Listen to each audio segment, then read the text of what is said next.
Chapter 1. When I was 6 years old, I saw a picture in a book. It was a picture of a snake who was eating a big animal. Here is a copy of the picture. In the book it said, "Snakes eat the whole animal. Then they are not able to move, and they sleep for 6 months." I thought about the life in the jungle, then I made my first picture. This is my picture number 1. I showed my fantastic picture to the adults, and I asked them if my picture scared them. But they answered, "How can I be scared of a hat?" My picture was not a picture of a hat. It was a picture of a big snake who ate an elephant. I then drew the inside of the big snake so that the adults could understand. They always need explanations. This is my picture number 2. The adults advised me to stop drawing snakes, from the inside or the outside. They told me that it was better to study geography, history, maths, and grammar. That's why, at the age of 6, I left a great career as a painter. I did it because my picture number 1 and picture number 2 were not successful when adults saw them. Adults never understand anything alone, and children are not happy when they have to always give them explanations. So I had to choose another profession. I learned to fly planes. I flew all over the world. And it's true that geography was very useful to me. I could see the difference between China and Arizona at first look. It is very useful if you are lost in the night. During my life, I had a lot of contact with many serious people. I lived a lot among the adults. I could see them from a close distance. This experience did not improve my opinion of them much. When I met an adult who looked a little normal, I showed him or her my picture number 1. I always had this picture with me. I wanted to know if this person really understood life. But the person always said it's a hat. Then I never spoke to this person about big snakes or forests or stars. I went to his or her level and we talked about bridges, golf, and politics. And the adult was happy to meet such a reasonable man. So I lived alone. I didn't know anybody who I could really talk to. But one day it all changed. I had an accident in the Sahara Desert. It was 6 years ago. Something was broken in my engine. I didn't have any mechanic or any passenger in the plane with me. To repair the plane alone was a difficult job, but I had to do it. It was a question of life or death for me. I had only enough drinking water for a week. Chapter 2. Sheep. The first night I slept on the sand 1,000 miles from any land with people. I was more isolated than a sailor on a raft in the middle of the ocean. So you can imagine my surprise when a funny little voice woke me up in the morning. It said, "Please draw me a sheep." What? Draw me a sheep. I jumped to my feet as if I was hit by lightning. I looked around, and I saw a very unusual little man who was looking at me very seriously. This is the best picture of him, which I later was able to make. But my picture, of course, is much less fascinating than the original model. It's not my mistake. I was stopped in my career as a painter by the adults at the age of 6. And I never learned to draw anything, except snakes from the outside and snakes from the inside. I looked at this little man with my eyes full of surprise. Don't forget that I was 1,000 miles from any land with people. It was interesting to see that this little man didn't look tired, hungry, thirsty, or scared. He didn't look like a child who was lost in the middle of the desert, 1,000 miles from any land with people.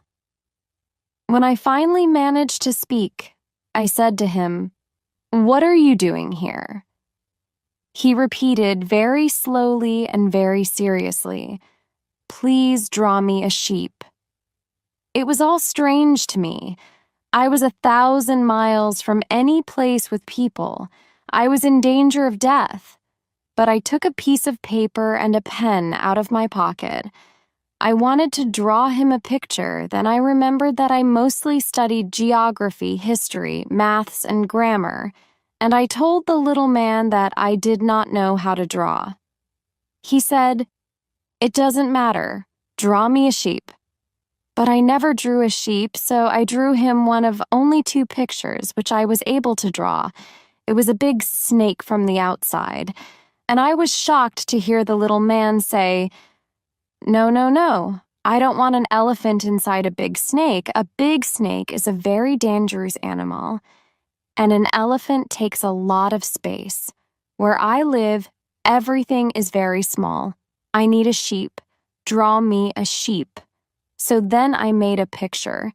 He looked at it carefully. Then he said, "No, this sheep is already very ill. Make me another."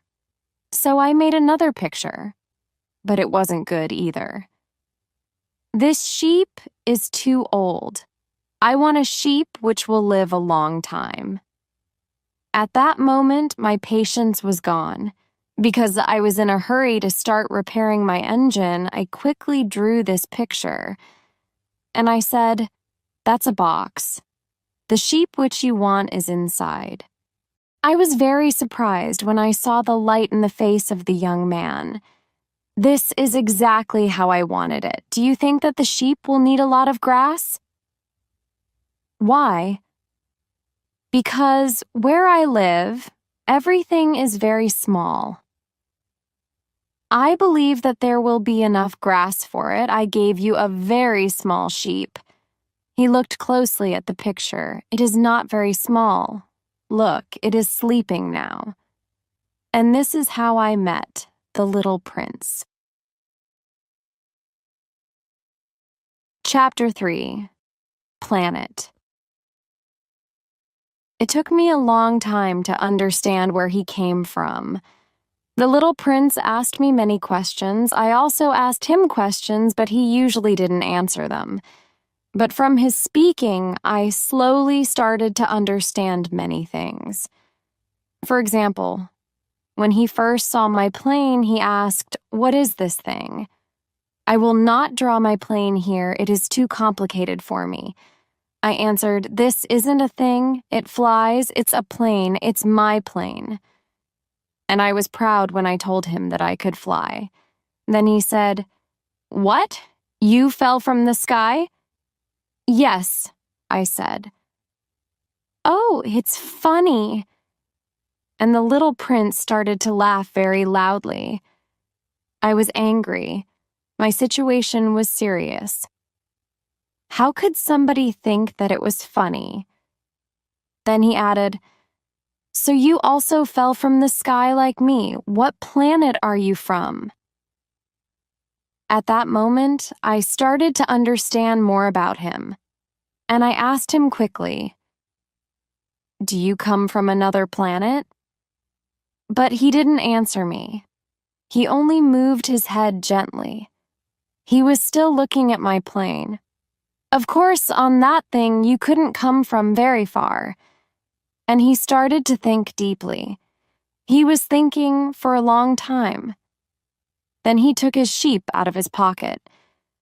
And he started to look at the sheep carefully. You can imagine that I wanted to know more when the little prince spoke about falling from the sky. I asked him, "Where do you come from? Where is your home? Where do you want to take your sheep?" He was quiet for a long time. Then he answered, "The good thing about the box is that at night I can use it as a house for the sheep." "Of course. And if you are good, I'll also give you a rope. Then you can tie the sheep during the day."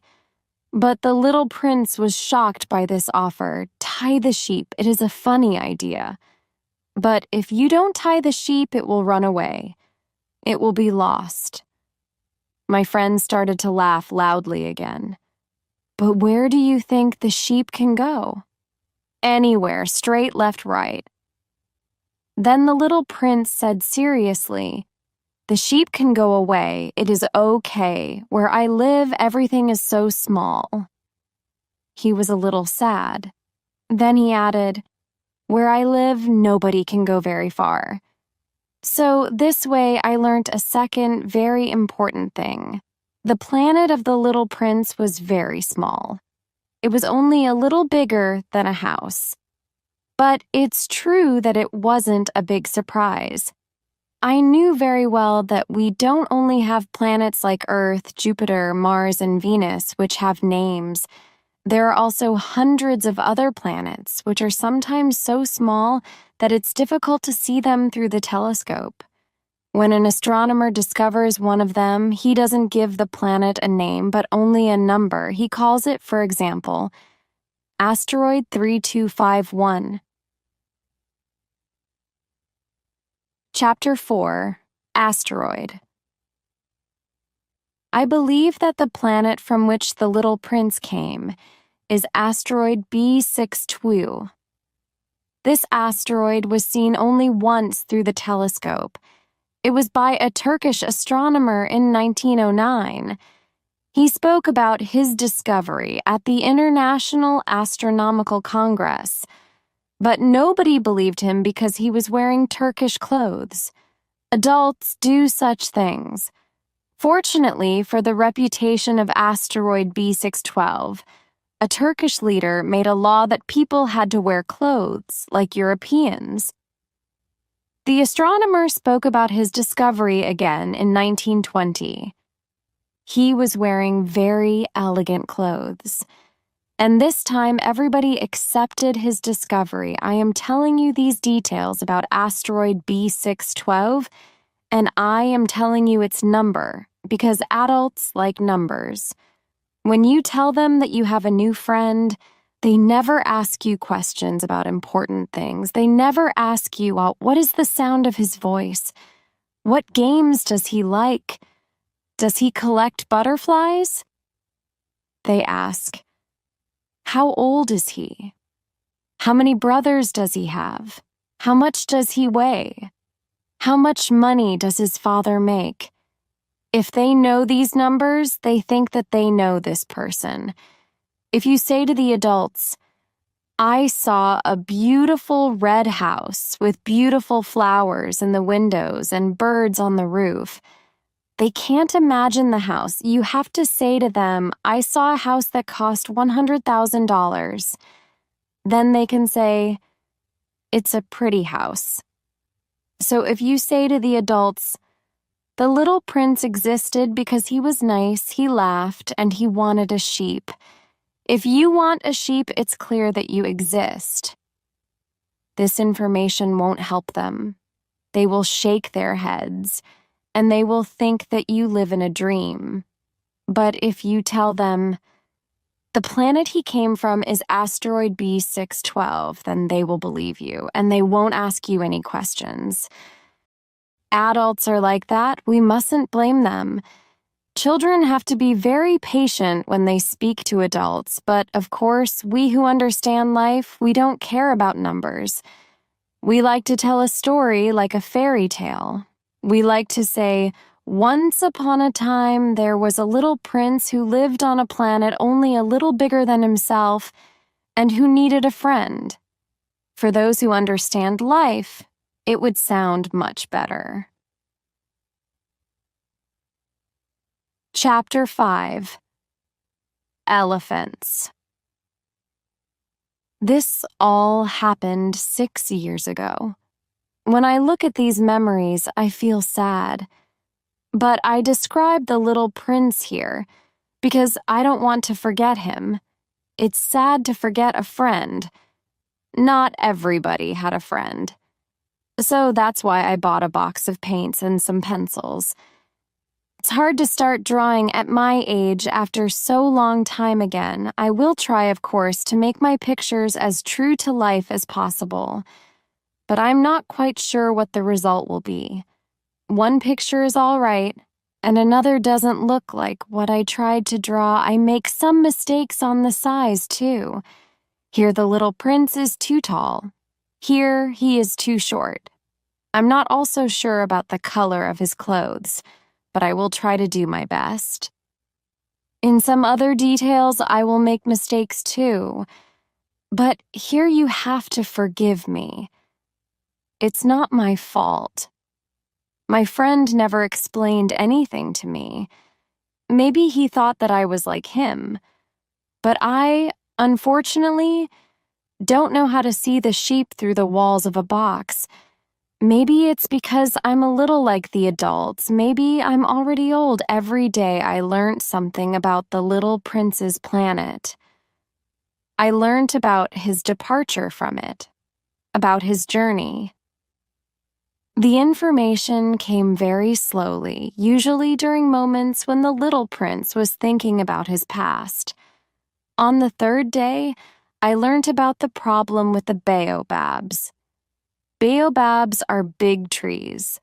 I learned about the problem thanks to a question about the sheep that the little prince asked me. Is it true that sheep eat little bushes? Yes, that's true. Ah, that's good. I didn't understand why it was so important that sheep ate little bushes, but the little prince added, "So they also eat baobabs?" I told the little prince that baobabs aren't little bushes. The baobabs are right the opposite. They are trees as large as churches, and that even if he took 9 big elephants back to his planet, those elephants couldn't eat one single baobab. The idea of 9 elephants made the little prince laugh. They would have to stand on each other. But he said something clever. The baobabs, before they grow so big, they're very small at the beginning. That's right, I said. But why is it important that your sheep eats the little baobabs? He said, "Oh, come on," you know, as if we were talking about something clear and simple. And then I had to use my intelligence to solve the problem without any assistance. Chapter 6. Trees.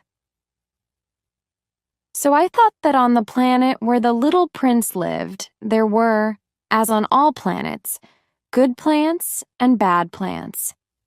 And there were also good seeds of good plants and bad seeds of bad plants, but we can't see seeds. They sleep deep in the ground until one of them wants to wake up. Then it begins to grow slowly to the sun. When it's very small, you don't know if it is a carrot seed or a rose seed. And you can let it grow as it wants, but if it is a bad plant, it is necessary to destroy the plant immediately when you can see it. And the truth was that there were some terrible seeds on the planet of the little prince. These were the seeds of baobabs. The ground of the planet was full of them. If you see a baobab too late, you will never be able to destroy it. It will go over the whole planet. Its roots will go right through it, and if the planet is too small and if there are many baobabs, they will tear the planet to pieces. It's a question of discipline, the little prince later told me. When you finish washing and you put on your clothes each morning, then it's time to clean your planet very carefully. It's necessary to pull the baobabs when you can see them.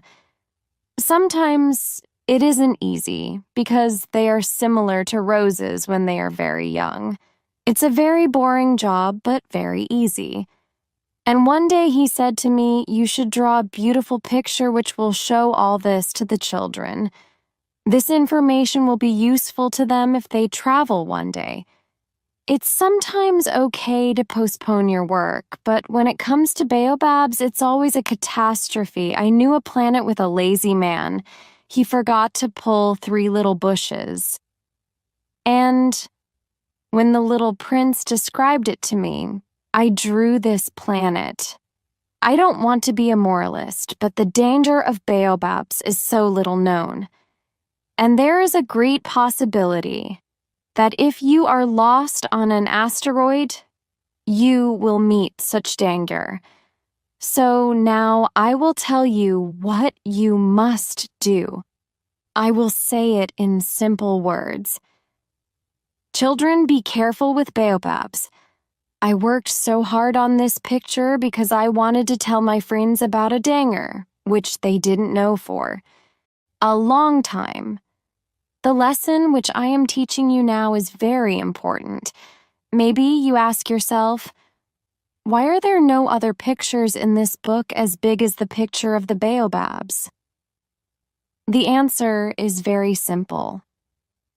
When I drew the baobabs, it was so important for me to give you this information. Chapter 7. Sun. Step by step, I started to understand the secrets of the little prince's life. For a long time, his only fun was watching beautiful sunsets. I learned this new detail on the 4th day in the morning, when he said to me, I really like sunsets, let's go look at a sunset now. But we have to wait, I said. Wait? Wait for what? Wait until the sun goes down. At first, he looked very surprised. Then he laughed and he said to me, I'm always thinking that I'm at home. Everybody knows this. When it's noon in the United States, the sun is going down in France. If you could fly to France in 1 minute, you could watch the sunset. But on the little prince's planet, you only needed to pull your chair a few steps, and you could watch the sun going down whenever you wished. One day, I saw the sunset 43 times, said the little prince, and he added, when you are very sad, sunsets are wonderful. On the day of the 43 sunsets, did you feel very sad? I asked. But the little prince didn't answer. On the 5th day, again thanks to the sheep, another secret of the little prince's life was shown to me. He asked me, if a sheep eats little bushes, does it eat flowers too? A sheep eats whatever it finds, I answered. Even flowers that have thorns? Yes, even flowers that have thorns. I don't understand it. Why does the flower have thorns if a sheep can eat it? I didn't know. At that moment, I was very busy. I needed to repair my engine. I was quite worried because my situation began to be very serious. I had so little water that I had to fear the worst. Why does the flower have thorns? The little prince always wanted an answer to his question. But at that moment, I was angry because I couldn't repair my engine. I answered without thinking. Thorns are good for nothing. Flowers have thorns because they want to upset others. Oh. The little prince was thinking for a while. Then he said a little angrily, I don't believe you. Flowers are weak. They are naive. The thorns give them power. Flowers believe that their thorns are terrible weapons. I didn't reply. I was very busy with my engine. Chapter 8. Flower. When I was thinking how to repair my engine, the little prince said, do you actually believe that flowers have thorns only to upset others? No, I don't believe it. I answered you with the first idea which came to my mind. I am busy with serious things. He looked at me shocked. Serious things. He saw me with my dirty hands. I was trying to do something with the engine, an object which looked extremely ugly to him. You talk like the adults. I knew that I made a mistake. I didn't feel okay about it. But then, with the same tone in his voice, he continued, you confuse everything. You mix everything together. He was really angry. He shook his head. I know a planet with a gentleman with a red face. He doesn't have a flower. He doesn't look at stars. He doesn't love anyone. He only counts numbers, and all day he repeats again and again, like you, I am a serious man. I am a serious man. And he's very proud. But he's not a man. He's a mushroom. He's a what? A mushroom. The little prince was now very angry. His face was white. Flowers have thorns. Sheep eat flowers. And you think that it's not good to try to understand why flowers have thorns. There is a war between the sheep and the flowers. And you think that it's not important? You think that it's not more important than the counting of the gentleman with a red face. And if I know a flower which is the only flower in the world, which exists nowhere, only on my planet, a flower which a little sheep can eat easily, you think that this is not important? His face was now red, and he continued, if somebody loves a flower, which is the only flower among all the millions and millions of stars, that's enough for this person. To be happy when he looks at the stars and he says to himself, my flower is somewhere up there. But if the sheep eats the flower, then for him it's as if all the stars stopped shining. And you think that it's not important? He couldn't say another word. He started to cry. The night came. I left my tools on the ground.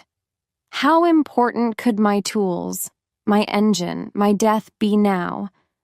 On one star, on one planet, on my planet, the Earth, there was a little prince who needed my attention. I took him in my arms. I held him gently. I said to him, the flower which you love is not in danger. I will draw you something to protect your flower. I will draw you a fence. You can put the fence around you, flower. I didn't know what to say to him. I felt uncomfortable. I didn't know how to talk to him, how to be his friend again. It's so mysterious. The moment when somebody cries. Chapter 9. Glass. I soon learnt more about the flower. On the little prince's planet, the flowers were always very simple. They were small and they didn't disturb anyone. They grew in the grass in the morning, and they were gone in the evening. But it all changed one day. There was a different seed. It came from some place which nobody knew. Soon a new flower started to grow. First, she was very small. The little prince watched her very carefully. The flower wasn't like other flowers on his planet. The flower could be a new kind of baobab. But she soon stopped growing and she began to prepare for opening. The preparation for this moment took a long time. The flower didn't want to show her colors fast. Then one morning, exactly at sunrise, the flower showed her colors, and after all her preparation for this moment, she said, I am sorry. It will take same time before I am perfect. But the little prince couldn't hide his admiration. Oh, how beautiful you are. Yes, I am. Look at me, the flower said, and I was born at the same moment as the sun. I think that it's time for breakfast, she said. Could you bring me some water? The little prince was surprised. The situation was new for him, but soon he brought water to the flower. The flower started to play with the little prince, but her play wasn't always nice. One day, for example, when she was speaking about her 4 thorns, she said to the little prince, I'm ready for tigers, they can come. There are no tigers on my planet, said the little prince, and also tigers don't eat grass. I'm not a grass, the flower sweetly said. I'm not scared of tigers, but I'm scared of wind. Do you have something to protect me from wind? To be scared of wind isn't good for a plant, said the little prince. And he added to himself, this flower is very complicated. At night, I want to be under glass. It's very cold here where you live. It's quite uncomfortable. I come for a place where... But she stopped talking at this moment. She came here as a seed. She knew nothing about other worlds. She was embarrassed because the little prince could see that she was ready to lie to him. She quickly coughed 2 or 3 times. She wanted to show the little prince that she was cold and that he forgot about her. The glass? I wanted to look for it, but you were speaking to me, said the little prince. Then the flower started to cough a little more. She wanted to show him how bad he was. So the little prince, even if he had a lot of love in his heart, soon stopped believing her. The way which somebody was speaking to him was very important to him. Chapter 10, Volcanoes. It wasn't right to listen to her, the little prince told me one day. You must never listen to flowers. You must look at them and smell them. My flower made my planet beautiful. She smelled so good, but I didn't know how to enjoy it. The story about the tigers made me so angry, but it wasn't right to take it so seriously. What was right was to love the flower for her beauty and smell. But I wasn't able to do it. He then continued, at that time I didn't understand anything. I listened to her words, but I didn't see her actions. She made my planet more beautiful. It wasn't correct to leave her. I didn't see the love that was behind her little tricks. Flowers are so complicated, but I was too young to know how to love her. I believe that for his departure from the planet, the little prince used the migration of wild birds. On the morning of his departure, he put his planet in perfect order. He carefully cleaned his active volcanoes. There were 2 active volcanoes on his planet, and they were very good for warming his breakfast in the morning. He also had 1 volcano which wasn't active, but as he said, you never know, so he cleaned this volcano too. If they are correctly cleaned, there are no eruptions. Of course, on our Earth, we are very small to clean our volcanoes. That's why they're causing us a lot of trouble. The little prince also pulled, a little sadly, the last little baobabs. He thought that this was his last day on his planet. He didn't plan to come back. He gave water to his flower one last time, then he put her under glass. At that moment, he felt that he was very close to tears. Goodbye, he said to the flower. But she didn't answer him. Goodbye, he repeated. The flower coughed, but it wasn't because she had a cold. I was stupid, she said at last. I want to apologize. Try to be happy. He was surprised that she didn't complain. He stood there quite confused. He was holding the glass in his hand. He didn't understand this calm kindness. Of course I love you, the flower told him. It was my mistake that you didn't feel it. It doesn't matter. But you were also as studied as I was. Try to be happy. Put that glass down. I don't need it. But the wind isn't that bad. The night air will do me good. I am a flower. But the animals, I have to be able to survive 2 or 3 caterpillars if I want to see the butterflies. I think that they are very beautiful. If there are no butterflies here, who will visit me? You will be far away. And I am not afraid of big animals. I have my thorns. And she showed all of her 4 thorns to the little prince. Then she added, Don't stand here, it makes me angry. You decided to leave. So, now go. She said it because she didn't want to show her tears. She was such a proud flower. Chapter 11. King. The little prince was close to the asteroids 325, 326, 327, 328, 329, and 330. So he began to visit them. He wanted to be busy and learn something. There was a king on the first planet. The king had expensive clothes. He was sitting on a simple but big throne. "Ah, here is a visitor," the king said when he saw the little prince. And the little prince asked himself, "How can he know who I am? He didn't see me before." "Come closer to me. I want to see you better," said the king. He was very proud that he was a king for somebody now. The little prince looked around. He needed a place where he could sit down, but the king's clothes were on the whole planet, so he was standing. And because he was tired, he yawned. "It's against etiquette to yawn in front of a king," the king told him. "You can't do it." "I can't help it," said the little prince. "My journey was very long, and I didn't have any sleep." "Then you have to yawn," said the king. "People usually don't yawn in front of me. It's very interesting. Come on, yawn again." "I am sorry.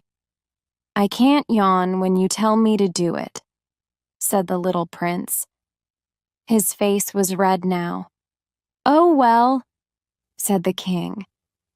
"Then I tell you to yawn sometimes, and then—" He was confused a little, and he looked upset because the king's orders have to be always respected. He couldn't tolerate if somebody didn't follow his orders. But because he was a very good man, all his orders were reasonable.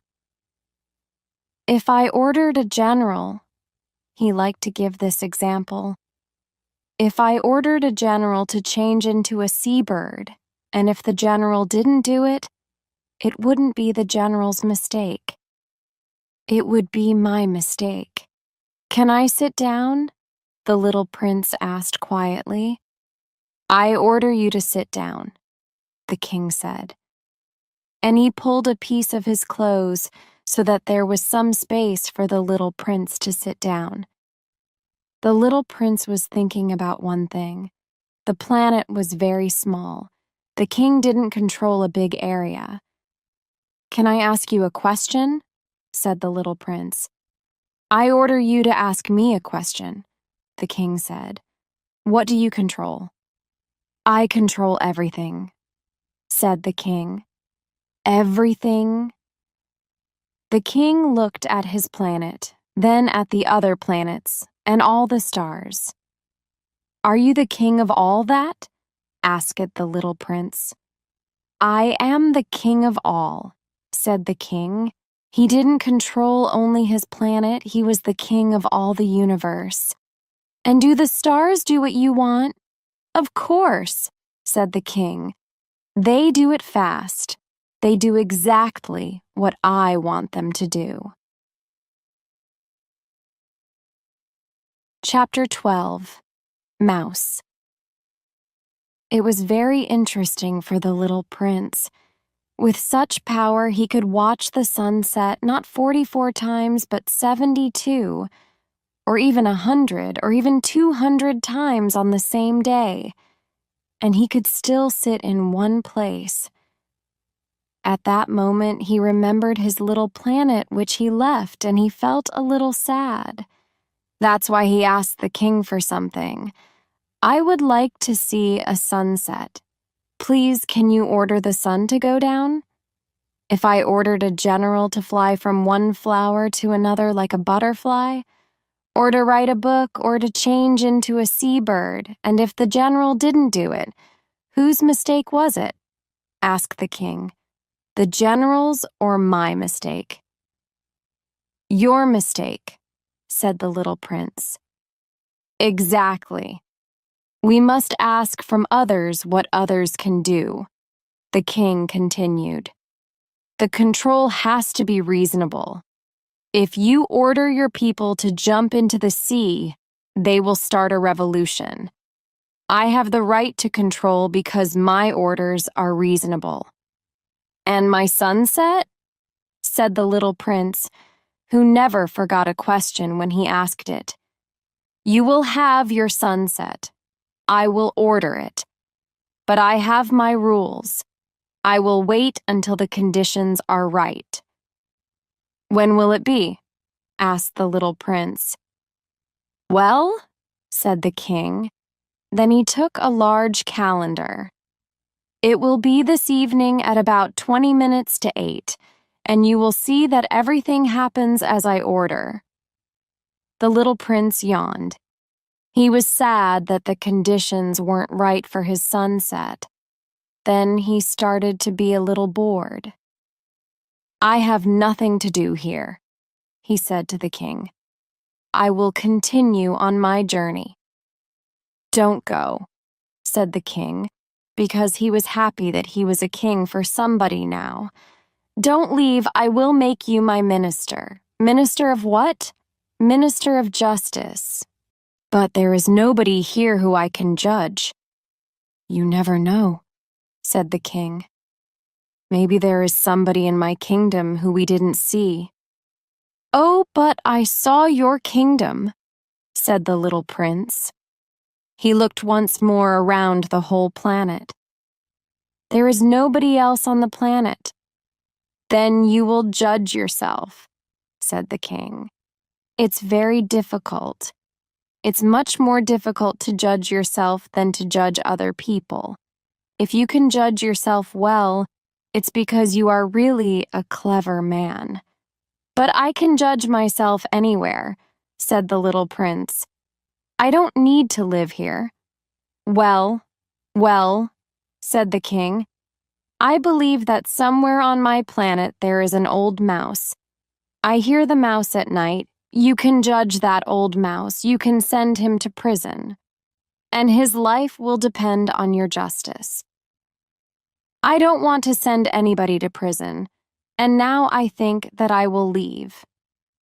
No, said the king. The little prince was ready for his departure, but he didn't want to make the old king sad. So he said, if you want to control me, you can give me a reasonable order. For example, you can tell me to leave in 1 minute. I think that the conditions are right. The king didn't say anything, and the little prince waited for a while. Then he didn't want to wait longer, and he started to leave. I make you my ambassador, the king quickly shouted after the little prince. Adults are very strange, the little prince said to himself when he continued on his journey.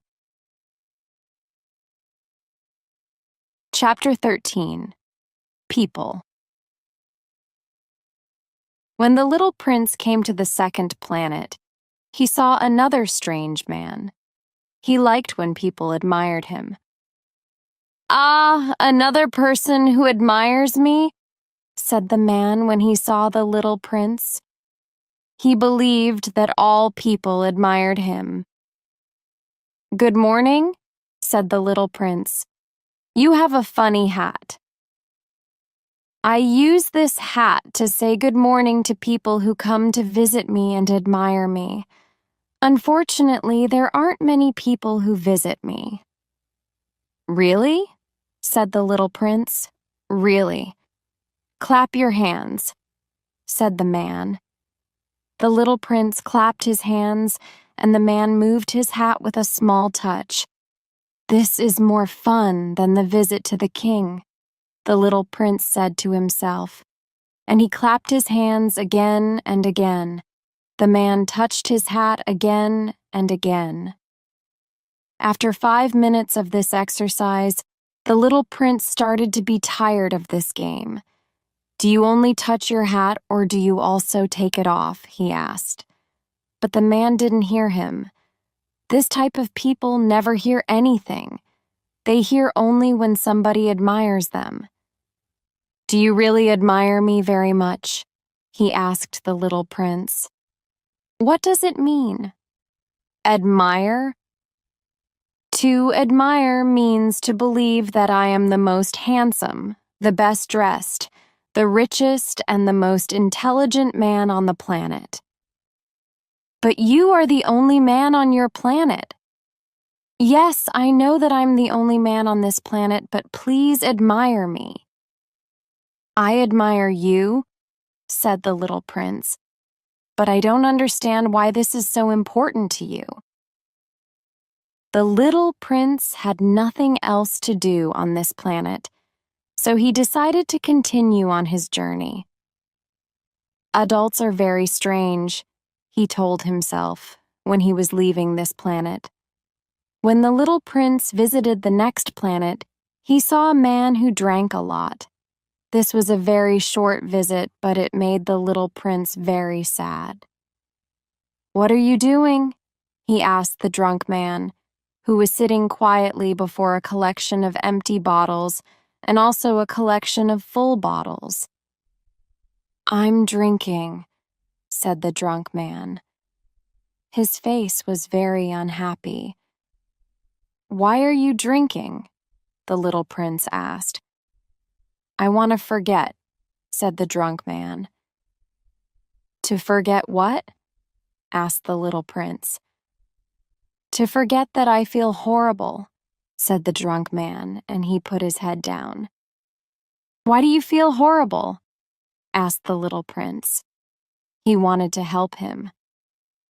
"I feel horrible because I drink so much. I know that it's bad to drink so much," said the drunk man. Then he stopped talking, and he didn't say another word. The little prince left the planet. The adults are very, very strange, he told himself when he continued on his journey. Chapter 14.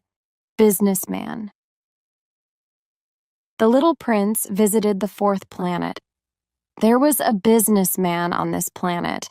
He was so busy that he didn't even look at the little prince when the little prince arrived. "Good morning," said the little prince. "Your cigarette is finished. 3 and 2 make 5. 5 and 7 make 12. 12 and 3 make 15. Hello. 15 and 7 make 22. 22 and 6 make 28. I have no time to light it again. 26 and 5 make 31. Wow, it's 501,622,731. 500 million what? Asked the little prince. Eh? Are you still there? 501 million? I don't remember. I have so much work to do. I am a serious man. I don't want to lose my time with unimportant things. 2 and 5 make 7. 500 million what? Repeated the little prince, who never in his life let go a question when he asked it. The businessman looked at him. For the 54 years I was disturbed only 3 times. The first time it was 22 years ago, by a bird which fell on my desk. The bird made a terrible noise, and I made 4 mistakes in my calculation. The second time, 11 years ago, I was disturbed by rheumatism. I don't have enough exercise. I have no time for such unproductive activity. I'm a serious man. The third time is now. Where was I? 501 million. Million what? The businessman understood that if he wanted to have peace, he had to answer this question.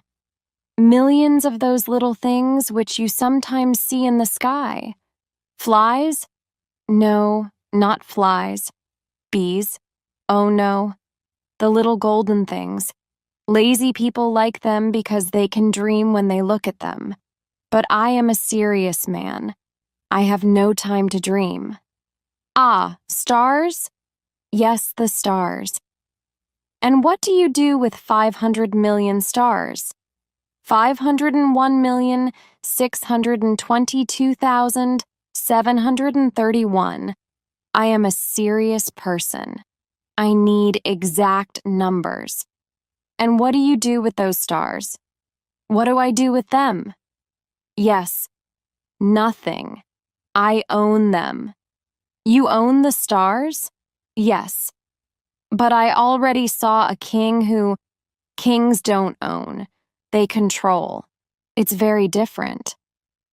And why is it good to own stars? When I own stars, I am rich. And why is it good to be rich? When I'm rich, then I can buy more stars if somebody discovers them. But how can you own the stars? It's simple. Who owns them? Asked the businessman, who was already quite angry. I don't know. Nobody. Then I own them because I was the first person to think of it. That's enough? Of course. When you find a diamond, it's yours. When you discover an island, it's yours. When you have a new idea, you patent it, and it's yours. Now I own the stars because I was the first who thought of it.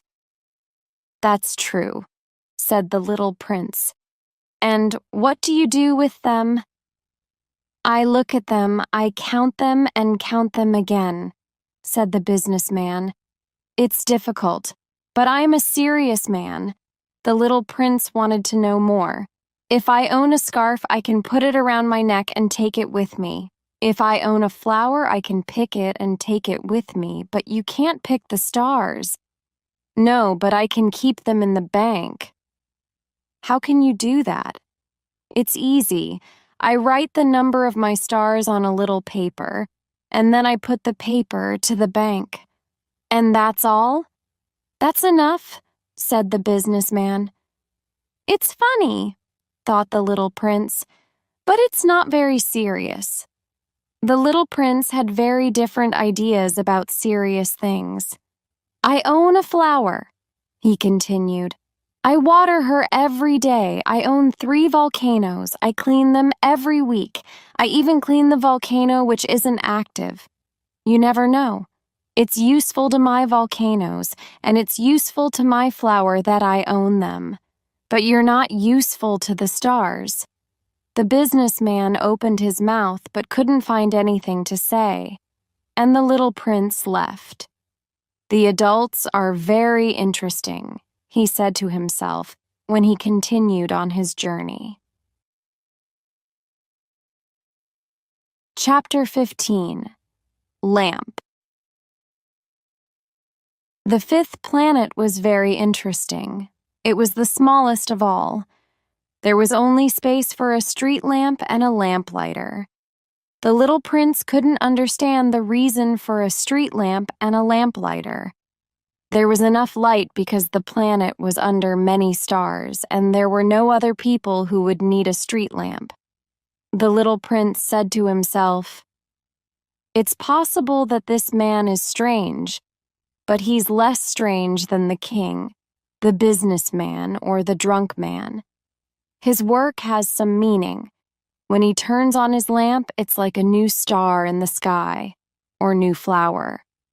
When he turns off his lamp, he sends the flower or the star to sleep. It's a beautiful job. And because it's beautiful, it's really useful." When the little prince arrived on the planet, he said to the lamplighter, "Good morning. Why did you just turn off your lamp?" "That's an order," said the lamplighter. "Good morning. What's the order?" "The order is to turn off my street lamp. Good evening." And he turned on his lamp again. "But why did you turn on your lamp again?" "That's the order," said the lamplighter. "I don't understand," said the little prince. "There's nothing to understand," said the lamplighter. "The order is the order. Good morning." And he turned off his lamp. Then he said, "It's a terrible job. It was good in the past. I turned off the lamp in the morning, and in the evening I turned it on again. I had all the day for myself, and at night I could sleep. And is the order different now? The order is the same, said the lamplighter. That's the problem. Year by year, the planet is turning faster and faster, and the order is still the same. Now the planet turns around every minute, and I have no time to sleep. I turn on and turn off my lamp every minute. It's funny, your day is only 1 minute long. It's not funny, said the lamplighter. Our conversation is already 1 month long. A month? Yes, 30 minutes. 30 days. Good evening. And he turned on his lamp again. The little prince watched him, and he liked more and more this lamplighter who followed the order. He wanted to help his new friend. I can show you how you can stop your work when you want. I always want to stop my work, said the lamplighter. The little prince continued. Your planet is so small that you can walk around it in 3 long steps. You only have to walk more slowly, and you will always be in the sun. When you want to stop your work, just walk and you never have to work again. How can this help me? Said the lamplighter. The one thing which I love in life is to sleep. Then you're unlucky, said the little prince. I am, said the lamplighter. Good morning. And he turned off his lamp. The little prince continued on his journey. He said to himself, the others, the king, the drunk man, the businessman, would laugh at this man. But he is better than the others. It's because he cares about something else, not only himself. That man is the only one of them who could be my friend. But his planet is really too small. There is no place for 2 people. What the little prince didn't want to say was that he didn't want to leave that planet for one even more important reason. He didn't want to leave because the planet had 1,440 sunsets every 24 hours. Chapter 16. Geographer. The 6th planet was 10 times bigger than the last planet. The little prince saw an old gentleman who wrote big books. Oh, here comes an explorer, he said when he saw the little prince. The little prince sat down on the table, and he was breathing fast. He was tired from traveling so much and so far. Where do you come from? The old gentleman asked him. What's that big book? Said the little prince. What are you doing here? I am a geographer, the old gentleman answered. What's a geographer? A geographer is a scientist who knows where the seas are, and rivers, cities, mountains, and deserts. That's very interesting, said the little prince. Finally, here is a man who has a real job, he thought. And he looked around at the geographer's planet. The planet was amazing. Your planet is very beautiful, he said. Does it have any oceans? I can't say, said the geographer. Ah! The little prince was disappointed. And mountains? I can't say, said the geographer. And cities and rivers and deserts? I can't tell you that, said the geographer. But you are a geographer. That's true, said the geographer. But I'm not an explorer. There's no explorer on my planet. The geographer doesn't discover cities, rivers, mountains, seas, oceans, and deserts. The geographer doesn't have time for traveling. He doesn't leave his office. But the explorers visit him there. He asks them questions and he writes what they remember. And if the information of the explorer is interesting to him, then the geographer has to find out if the explorer is an honest person. Why? Because an explorer who lies can give incorrect information, and also an explorer who drinks too much. Why? Asked the little prince. Because drunk people see double. Then the geographer can write 2 mountains in a place where there is only one. I know somebody, said the little prince, who could be a bad explorer. It's possible. So when the explorer is an honest person, then I have to check if his discovery is correct. Do you visit the place? No. That's too complicated, but the explorer has to give me proof. For example, if the discovery is a large mountain, the explorer has to bring large stones from it. The geographer suddenly smiled. But you come from far away. You're an explorer. You must describe your planet for me. And the geographer opened his big book and prepared his pencil. I write explorers' words first in pencil. Ink is used only after there is a proof of their words. Well, said the geographer. Oh, where I live, said the little prince. It's not very interesting. It's very small. I have 3 volcanoes. 2 volcanoes are active and 1 volcano isn't active, but you never know. You never know, said the geographer. I also have a flower. We don't record flowers, said the geographer. Why not? The flower is the most beautiful thing on my planet. Because flowers don't live very long. In geography, we have very exact books. They are almost always true. A mountain usually doesn't change its position. An ocean usually doesn't lose its water. We write about things which are here for a long time. But volcanoes which aren't active can be active again, said the little prince. If volcanoes are active or not, it is the same for us, said the geographer. What matters to us is the mountain. That doesn't change. Your flower is different. It can disappear soon. My flower can disappear soon? Of course. My flower can disappear soon, thought the little prince. And she has only 4 thorns to defend herself against the world, and I left her alone.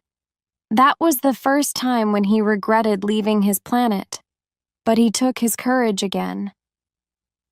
What is an interesting place to visit? He asked.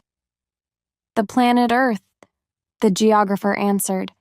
It has a good reputation. And the little prince continued on his way. He was still thinking about his flower. Chapter 17. Earth. The 7th planet was the Earth. The Earth is not just another planet. There are 111 kings, 7,000 geographers, 900,000 businessmen, 7.5 million drunk men, 311 million men who need to be admired, altogether about 2 billion adults. I want to give you an idea of the size of the Earth. Before the invention of electricity, it was necessary to keep an army of 462,511 lamplighters. These lamplighters had to look after all the street lamps on 6 continents. When you looked at the Earth from some distance, you could see a wonderful effect.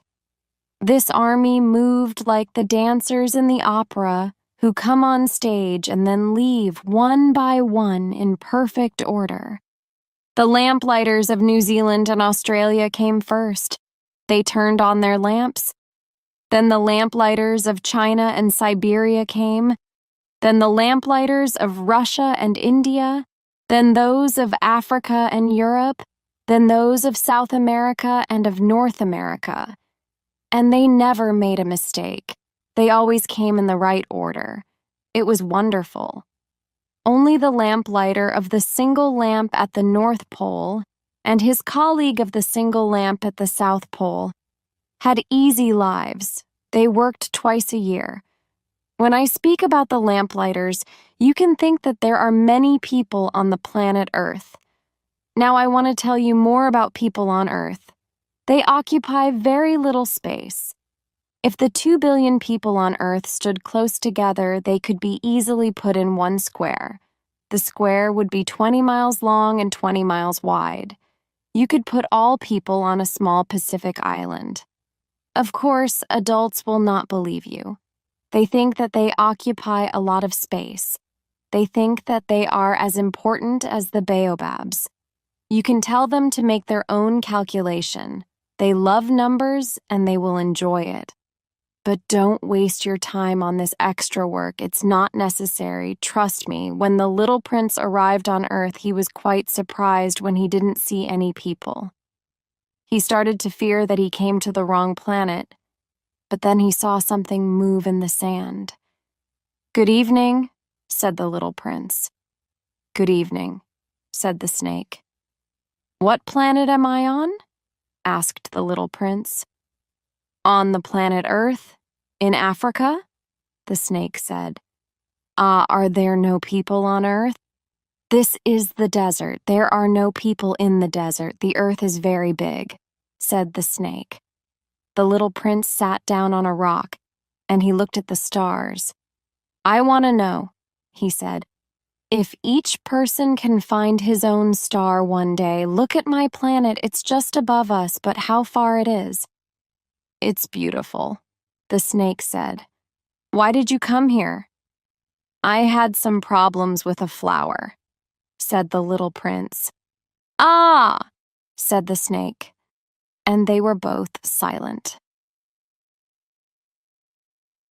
Chapter 18, Garden. "Where are the people?" the little prince finally continued in the conversation. "It's a little lonely in the desert." "It's also lonely with people," said the snake. The little prince looked at him for a long time. "You are a funny animal," he said. "You're very slim." "But I'm more powerful than a king," said the snake. The little prince smiled. "You're not very powerful. You don't even have feet. You can't travel very far." "I can take you further than a ship," the snake said. He turned around the little prince's ankle. "When I touch somebody, I can send the person back to the land from which he came," the snake continued. "But your soul is so clear, and you come from a star." The snake continued. "You're so weak on this planet. I can help you one day if you want to go back to your planet." "Oh, I understand you very well," said the little prince. "But why do you speak in mysteries?"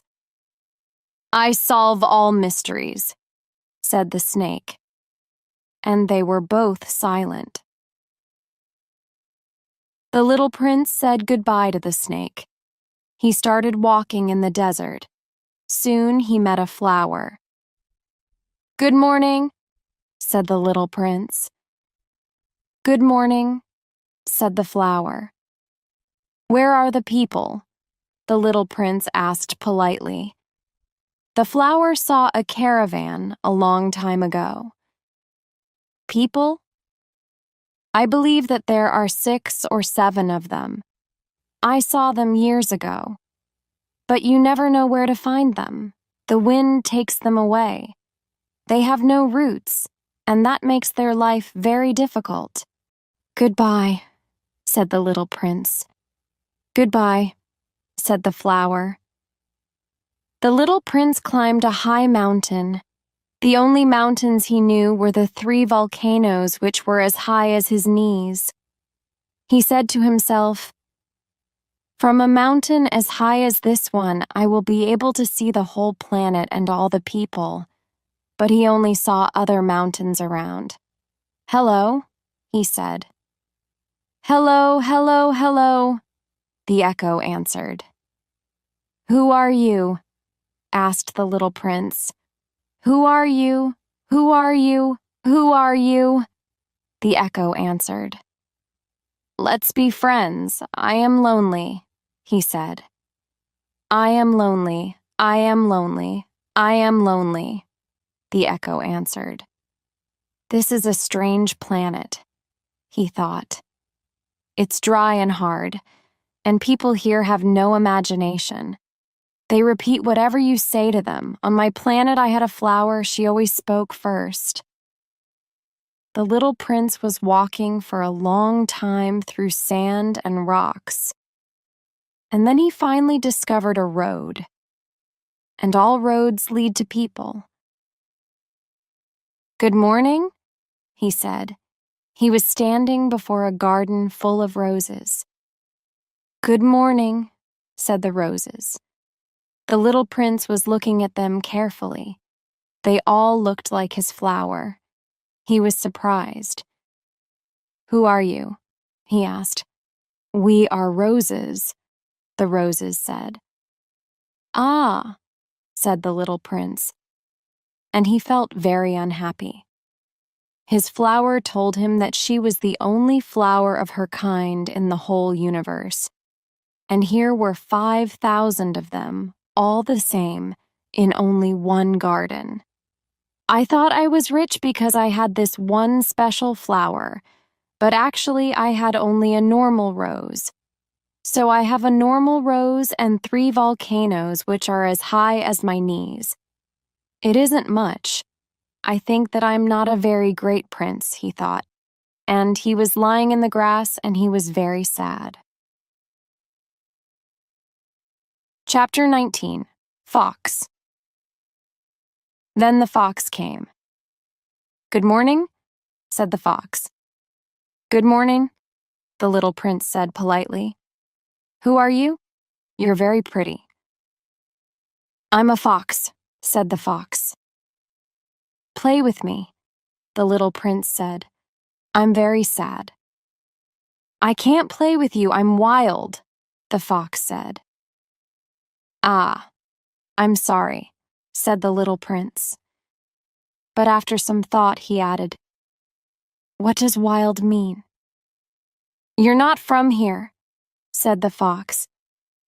What are you looking for? I'm looking for people, said the little prince. What does wild mean? People, said the fox, have guns and they hunt. It's a problem for me. They also have chickens. That's the only interesting thing about them. Are you looking for chickens? No, said the little prince. I'm looking for friends. What does wild mean? It means that I'm not connected to you and you're not connected to me. You're not connected to me? That's correct, the fox said. For me, you're only a little boy, like 100,000 other little boys. And I don't need you, and you don't need me. For you, I'm only a fox, like 100,000 other foxes. But if I'm not wild for you, we will need each other. You will be the only boy in the world for me. I will be the only fox in the world for you. I'm beginning to understand, the little prince said. There's a flower. I think that she isn't wild for me. It's possible, said the fox. On Earth, we can see many different things. Oh, my flower is not on Earth, the little prince said. The fox was very interested. On another planet? Yes. Are there hunters on that planet? No. That's interesting. And chickens? No. Nothing is perfect, said the fox. But he came back to his idea. My life is always the same. I hunt chickens. Men hunt me. All the chickens are similar and all the men are similar. So I'm a little bored, but if I'm not wild for you, my life will be happier. I will know the sound of your steps, which will be different from all the other steps. The other steps will send me back underground. Your steps will be like music to me. And then, look, do you see the cornfields over there? I don't eat breed. For me, corn is not useful. The cornfields say nothing to me, and that's sad. But you have golden hair. I think that it's wonderful. The corn which is also golden will help me not to forget you. And I will love the sound of the wind in the corn. The fox became silent and looked at the little prince for a long time. Please stay with me for some days, he said. I would like to stay with you, said the little prince, but I don't have much time.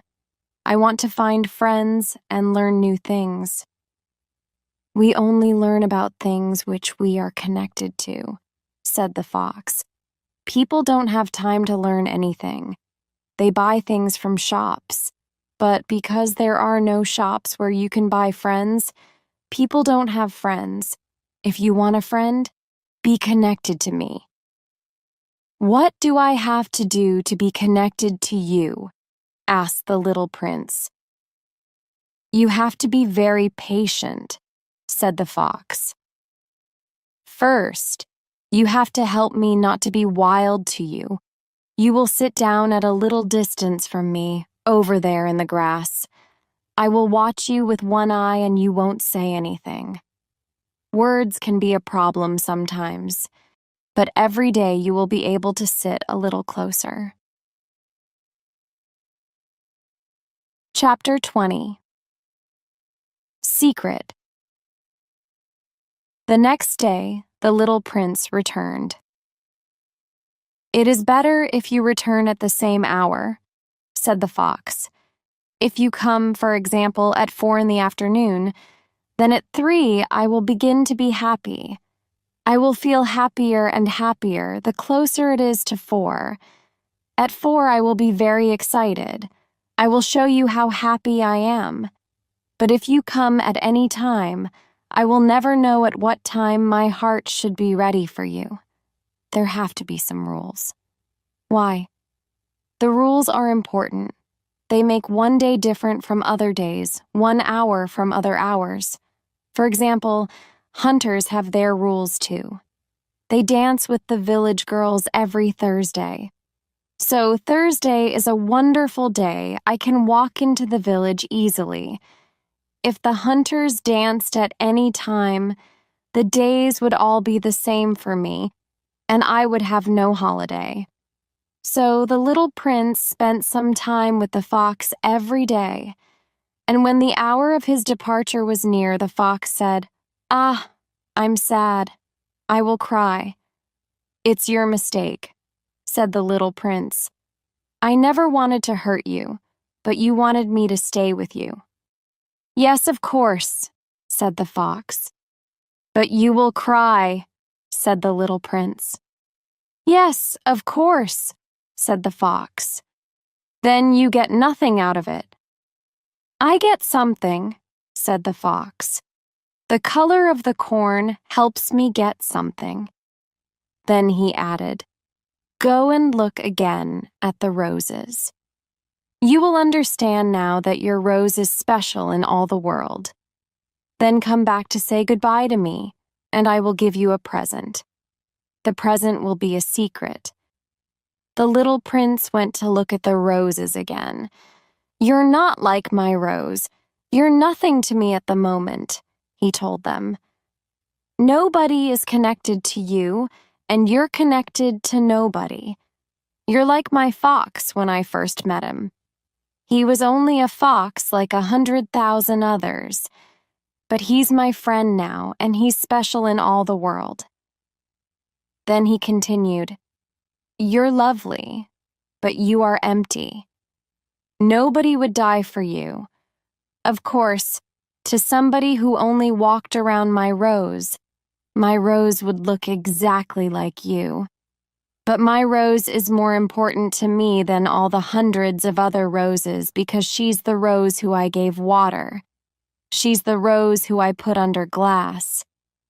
For her, I killed the caterpillars, except 2 or 3 which we saved to become butterflies. Because she's the Rose who I listened to when she complained, or when she was proud, or when she said nothing. Because she is my Rose. And he returned to the fox. Goodbye, he said. Goodbye, said the fox. Here is my secret. It's quite simple. You can see clearly only with the heart. What is important, eyes can't see. What is important, eyes can't see, repeated the little prince. He wanted to remember this secret. It's the time which you spent with your Rose which makes your Rose so important.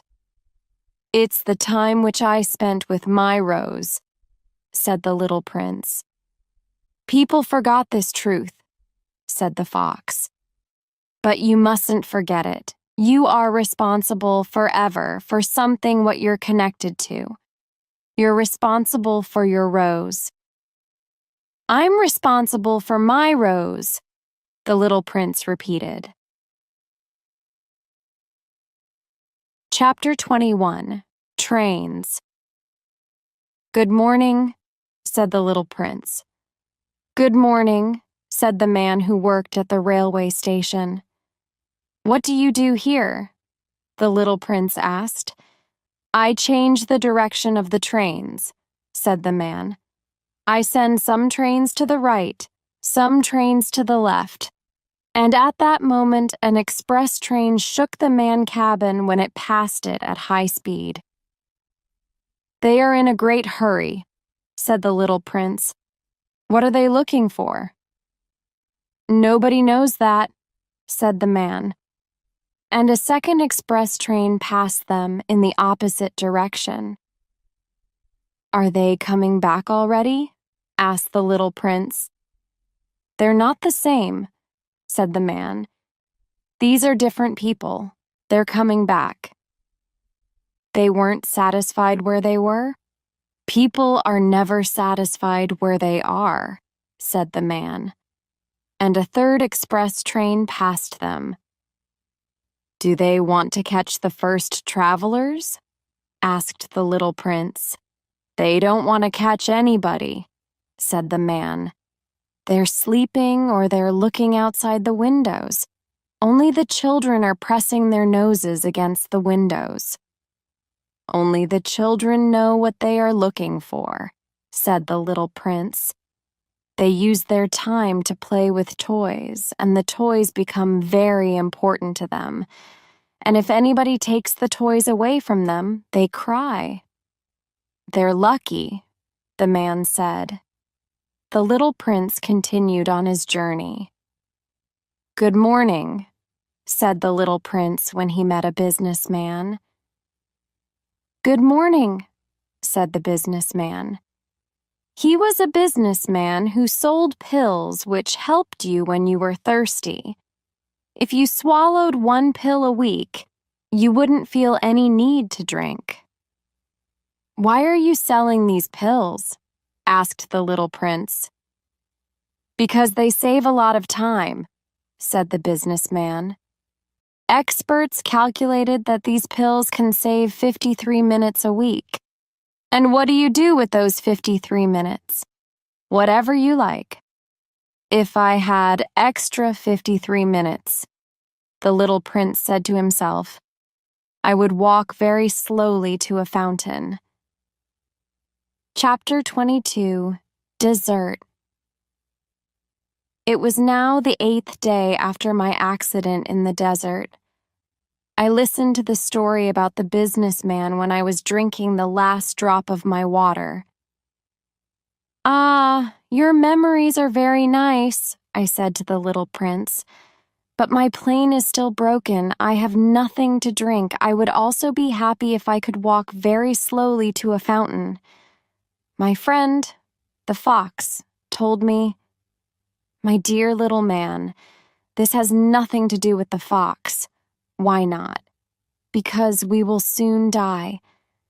But the little prince said, It's good to have a friend, even if you can soon die. I am very glad that I have a fox as a friend. He can't see the danger, I said to myself. He's never hungry or thirsty. He only needs a little sunshine. But he looked at me and he answered my thought. I'm thirsty too. Let's look for a well. It was crazy to look for a well in this big desert. But we started walking. After we walked for several hours in silence, night came and the stars began to shine. I saw them as in a dream. I had a little fever because I was very thirsty. The last words of the little prince danced in my memory. So, you are thirsty too? I asked him. But he didn't answer my question. He only said to me, water can also be good for the heart. I didn't understand his answer, but I said nothing. I already knew that it was useless to ask him questions. He was tired. He sat down. I sat down next to him. And after a silence, he spoke again. The stars are beautiful because of a flower which we can't see. Sure, I said. Then I looked at the hills of sand which were all around us in the moonlight. The desert is beautiful, said Little Prince. And it was true. I always loved the desert. You sit down on sand. You see nothing. You hear nothing. But something beats and shines in that silence. Chapter 23.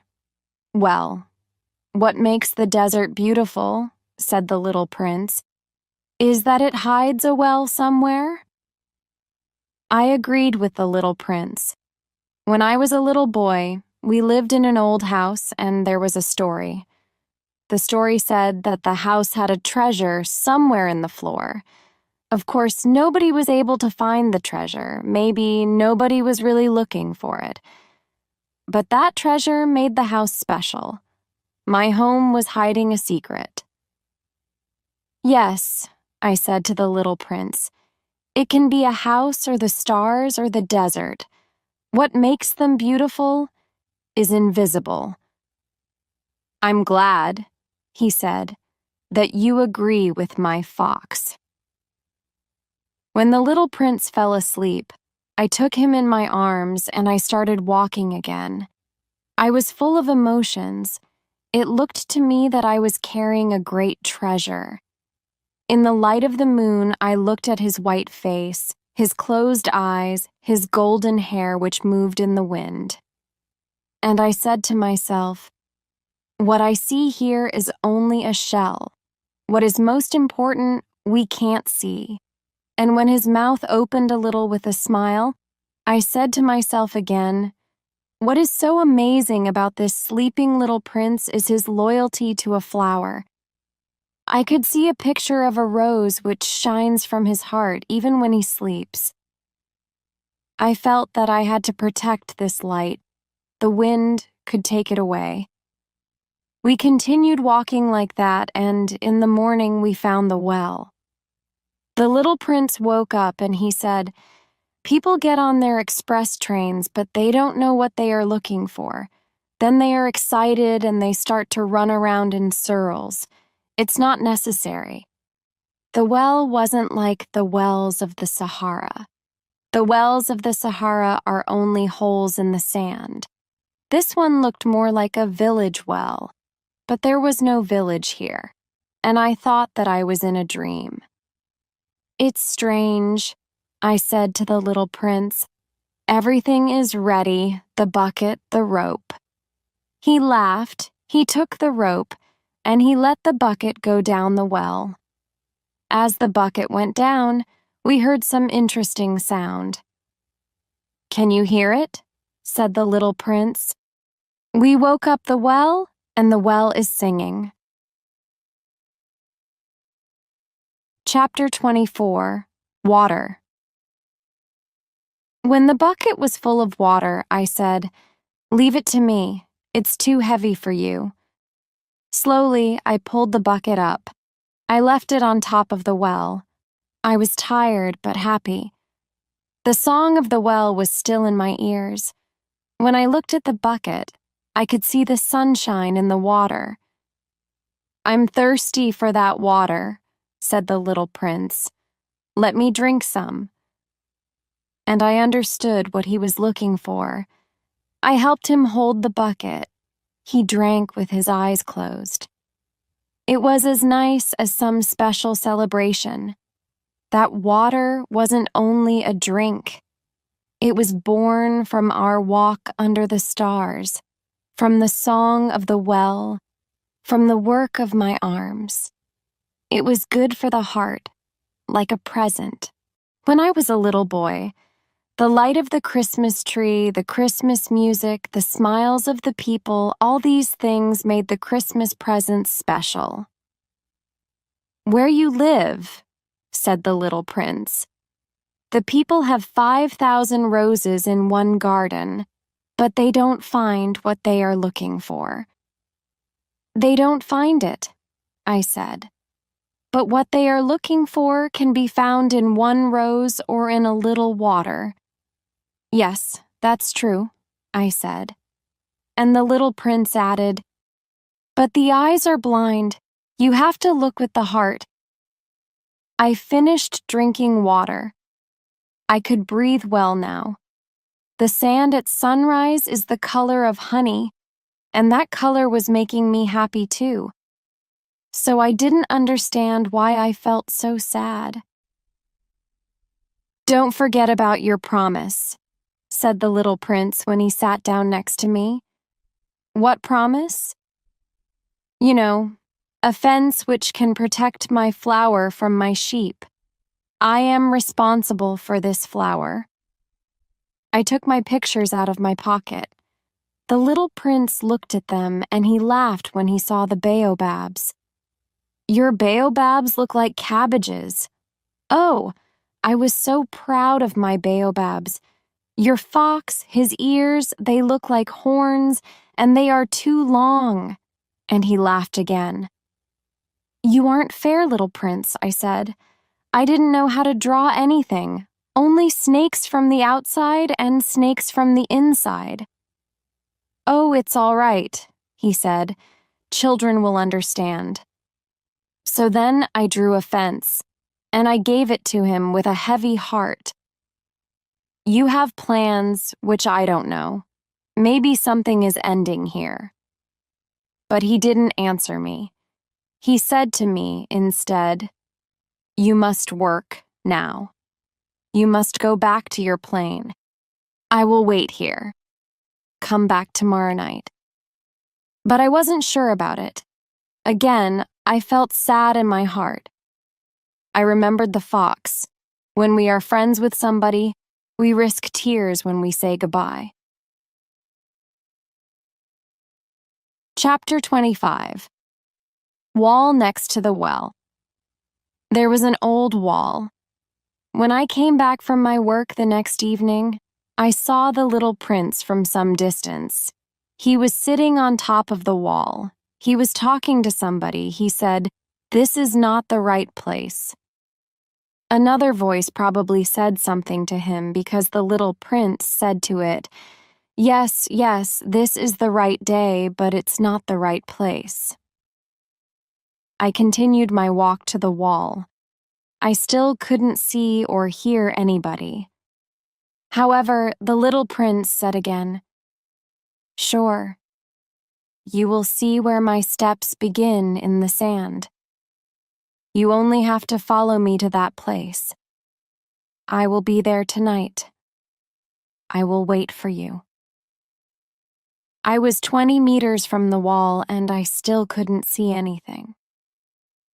The little prince spoke again after a pause. "Do you have good poison? Are you sure that I will not feel pain for a long time?" I stopped. My heart was beating strongly, but I still didn't understand. "Now go away," said the little prince. "I want to go down from the wall." Then I looked down at the bottom of the wall, and I was shocked. There was a yellow snake there. one of those snakes which can kill you in 30 seconds. I wanted to take my revolver out, but when I was trying to reach it, I also made a step back. The snake heard it. He started to move and he quickly disappeared in the rocks. I still heard him, but he was no longer visible. I came to the wall and I caught the little prince in my arms. His face was as white as snow. "What are you doing here?" I wanted to know. "Why are you talking with the snake?" He looked at me. His eyes were sad. He put his arms around my neck. I felt his heart beating like the heart of a dying bird which was shot with a gun. He said to me, "I'm glad that you repaired your plane. Now, you can go home." "How do you know that?" "I came because I wanted to tell him that my work was successful." He didn't answer my question, but he said, "I will go back home today too. It's much further. It's much more difficult. I need somebody's help for my journey." Chapter 26. Present. I knew that something strange was happening. I was holding him in my arms like a little child, but I felt that he was falling down into a big hole, and I couldn't do anything to help him. His face was very serious now. He said, "I have the sheep, and I have the box for the sheep, and I have the fence." And he smiled sadly. I waited a long time. I could see that he was feeling a little better. Then I said, "Dear little man, you are afraid." Yes, he was afraid, but he laughed a little. "I will be much more afraid tonight." It was difficult for me. I knew that it wasn't possible to change what the little prince wanted to do. I couldn't imagine my life without the sound of the little prince's laughing. For me, it was like a fountain in the desert. "Little man," I said, "I want to hear you laugh again." But he said to me, "Tonight it will be a year. My star will be exactly above the place where I fell last year." My little friend, is this only a bad dream? The meeting with the snake? The star? The plan for tonight? But he didn't answer my question. He said to me, "What's important? We can't see." "Yes, I know. It's the same with the flower. If you love a flower which lives on a star, it's good to look at the sky at night. Then all the stars have flowers." "Yes, I know. It's the same with the water. The water which you gave me was like music. It was because of the bucket and the rope and the pulling. Do you remember how good it was?" "Of course I remember." "And at night, you will watch the stars. It's too small where I live and I can't show you where my star is. It's better if you don't know. My star will be one of the stars for you, so you will like to look at all stars. They all will be your friends. I have a present for you," said the little prince, and he laughed again. "Ah, little prince, my little prince, I love to hear you laugh," I said. "This is my present. My laugh," said the little prince. Chapter 27. Bells. "I'm not sure if I understand," I said. "Your laugh is a present?" People look at stars, but the stars mean different things to different people. For people who travel, the stars are guides. For other people, they are nothing, only small lights in the sky. For scientists, they are problems. For my businessman, the stars are important because they make him rich.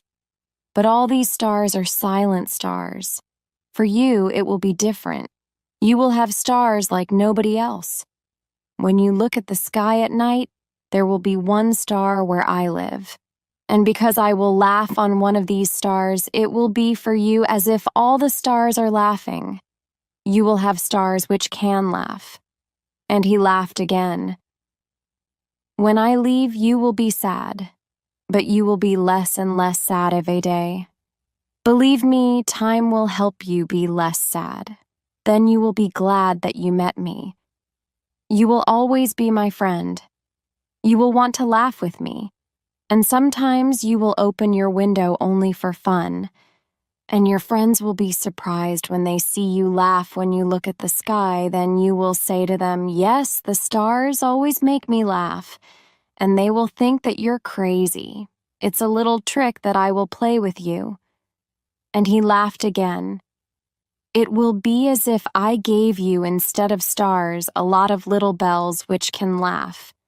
And he laughed again. Then he became serious again. "Tonight, don't stay with me." "I won't leave you," I said. "Tonight I will look as if I'm in pain. I will look as if I'm dying. It will look like that. Don't come to see that. It's not necessary. I won't leave you." But he was worried. He said, "I'm also asking you not to come because of the snake. He mustn't bite you. Snakes are bad sometimes. They can bite you only for fun." "I won't leave you." Then he said, "It's also true that snakes have no poison for the second bite." That night I didn't see the little prince leave. He went away from me without making a sound. When I was able to catch him, he was walking fast with determination. He only said to me, "Ah, you are here." And he took me by the hand. But he was still worrying. "It's wrong that you came. You will feel bad. I will look as if I'm dead, and it won't be true." I was silent. "You understand. It's too far. I can't take this body with me. It's too heavy." I was silent. "But it'll be like an old empty shell. There is nothing sad about old shells." I was silent. He tried to explain it one more time. He said, "It will be very nice, you know. I will look at the stars too. All the stars will be wells with a rope and a bucket. All the stars will pour fresh water for me to drink." I was silent. "It will be so much fun. You will have 500 million little bells, and I will have 500 million fountains." And he was silent too, because he was crying. Chapter 28, Departure. "Here is the place. Let me continue alone," said the little prince, and he sat down because he was afraid. Then he said, "You know, my flower, I am responsible for her, and she's so weak. She's so naive. She has only 4 thorns which can't protect her enough from the world." I sat down too because I couldn't stand. "That's all," he said. He waited a little. Then he stood up. He took 1 step. I couldn't move. I saw something yellow which moved quickly near his leg. He didn't move for a moment. He didn't cry. Then he fell down gently as a tree falls. There wasn't even any sound, because of the sand. This all happened 6 years ago. This is the first time when I tell this story. When I returned, the people were happy when they saw me alive. I was sad because I lost the little prince, but I said to them that I was only tired. Now I'm not so sad. I know that he returned to his planet because I didn't find his body at sunrise. And at night, I love to listen to the stars. It's like 500 million little bells. But here's something interesting. The fence which I drew for the little prince wasn't very big. So sometimes I ask myself, what is happening on his planet? Maybe the sheep jumped over the fence and ate the flower. But sometimes I think, of course not. The little prince puts his flower under glass every night and he watches his sheep well. Then I am happy. And all the stars laugh gently. Sometimes I say to myself, everybody can forget sometimes. Everybody can forget to put the glass over the flower on some evening. And the sheep can come to the flower in the night, and then the bells change to tears. It's all a great mystery. For you who also love the little prince, and for me, nothing in the universe can be the same if somewhere, we don't know where, a sheep ate or didn't eat a rose. Look up at the sky. Ask yourself, did the sheep eat the flower or not? And you will see how everything changes. And no adult will ever understand that this is so important. For me, this is the most beautiful and saddest land in the world. I want to make another picture of it. It's the same as the picture before, but I drew the land once more. I want to remember it better. It's here where the little prince appeared on earth and disappeared. Look at this picture carefully, because you can come to this place one day if you travel in Africa in the desert. And if you really come to this place, I am asking you, please don't hurry. Wait a little when you're under the star. Then, if a little man appears who laughs, who has golden hair, and who doesn't answer your questions, you will know who he is. If this happens, please be so kind, don't let me be sad. Write to me quickly that he is back.